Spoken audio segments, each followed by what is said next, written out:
చాలామంది లోకంలో చూస్తుంటే దేవుని భయం లేదండి, సమాజానికి దేవుడి భయం లేదండి. దేవుడు ఏం చేయగలనని అనుకుంటున్నారు.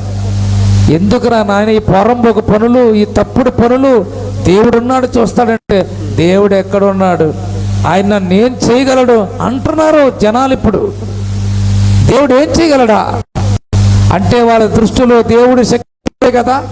ఒరే, నీ ఊపిరి ఆయన ఆపిస్తే టక్కని చచ్చిపోతాం. నీ శ్వాస నిశ్వాస క్రియలు జరుగుతున్నాయంటే దేవుని దయ వలన. నీ కళ్ళుకు చూపు ఉందంటే దేవుని దయ వల్ల. నీ నోరు మాట్లాడుతుందంటే దేవుడిచ్చిన శక్తిని బట్టి. నీ కాళ్ళు చేతులు కదులుతున్నాయంటే దేవుని దయ.